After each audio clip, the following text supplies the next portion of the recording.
Today, I'm going to show you how to add a watermark in DaVinci Resolve 20 quickly, cleanly, and without making your video look cluttered. This is a simple but powerful way to brand your content, protect your footage, and make your videos look more professional. Whether you want to add a logo, a channel mark, or a small signature in the corner, this method works great for beginners and takes only a few minutes. If this tutorial helps you out, make sure to hit the like button and subscribe for more easy DaVinci Resolve tips just like this.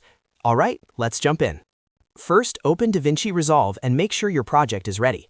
The easiest way to add a watermark is on the Edit page, so click the third icon from the left at the bottom center of the interface.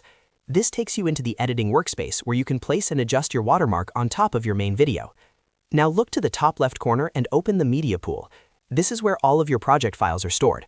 Find your logo or watermark image file and drag it into the project if it is not already there. Your watermark can be a PNG file with a transparent background or any image you want to use as a branding mark. Once the file is in the Media pool, drag the watermark image down onto the timeline. Place it on video track 2 directly above your main footage on video track 1. This is important because anything on track 2 will appear over the video below it. By stacking it above your footage, you are telling DaVinci Resolve to display the watermark on top of your content. After placing it on the timeline, click the watermark clip so it becomes highlighted with a red border. This means the clip is selected and ready for adjustments. If it is not selected, the inspector controls won't apply to the watermark, so double check that the correct clip is active.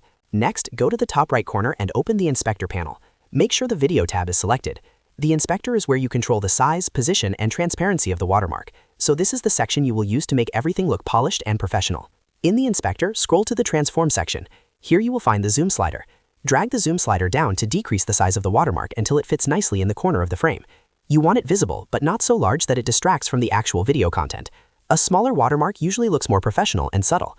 Now use the position X and position Y sliders to move the watermark to a corner of the frame.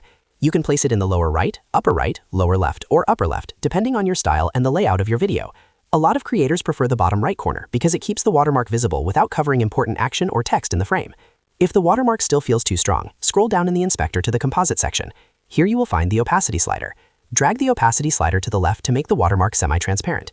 A good range is usually between 30% and 50%, depending on how bold you want it to appear. This helps the watermark blend into the video instead of overpowering it.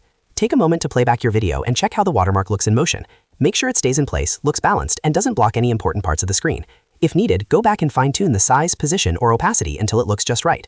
Small adjustments can make a big difference in how professional your final video appears. And that's it. You've now added a watermark in DaVinci Resolve 20. It's a simple process, but it's one of the best ways to brand your videos and make your channel look more consistent.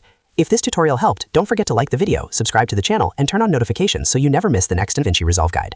Thanks for watching, and I'll see you in the next one.